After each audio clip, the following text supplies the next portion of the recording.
इकडे लक्ष द्या सगळ्यांनी. आमदार मॅडमला तुमच्याशी काहीतरी महत्वाचं बोलायचं आहे. लक्षपूर्वक ऐका.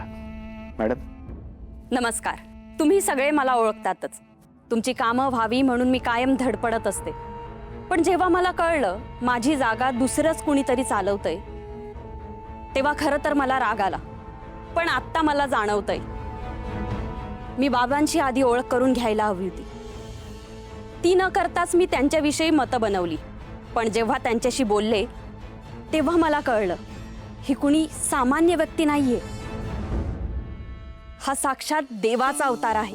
त्यांना दैवी शक्ती प्राप्त झाली आणि मलाही त्याची प्रचिती आली.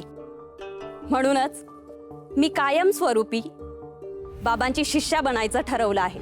शिष्या?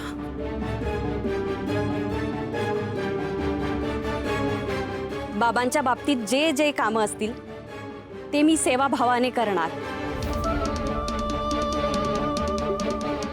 आयुष्यभर बाबांची सेवा करणार.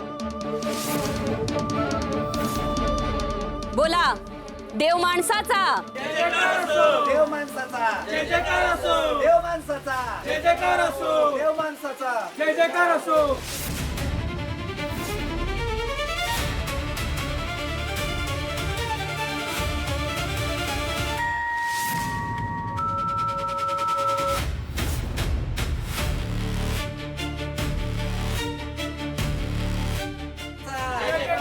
देव माणसाचा, जय जयकार असो, देव माणसाचा. जय जयकार असो.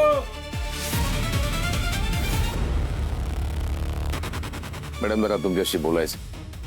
बोला की मग. कॉन्फिडेन्शियल आहे मॅडम. तुम्ही थांबा.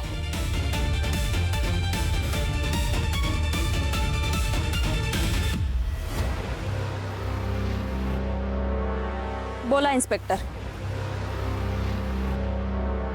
काय मॅडम, तुम्ही समाजासमोर आदर्श घालून दिलं पाहिजे आणि मीच काय?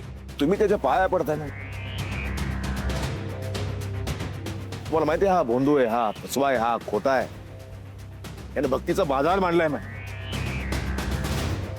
साध्या वेळा लोकांच्या भावनांशी खेळतोय हा आणि तुम्ही त्याच्या पाया पडता. इन्स्पेक्टर, तुम्ही या सगळ्यात पडू नका. अहो, तुम्हीच म्हणाला होतात ना याचा बाजार उठवायचा आहे म्हणून, याची भोंदुगिरी आवरायची म्हणून तुम्हीच आवाज. तुम्हीच म्हणाला होता ना याचा बाजार उठवायचा, याची भोंदुगिरी थांबवायची. तुम्ही सगळ्यांसमोर याच्या पाया पडताय मॅडम. हे बघा, मला लोकांसमोर तमाशा नकोय. तुम्ही पोलीस स्टेशनला जा. मी तिकडे येऊन तुमच्याशी बोलते.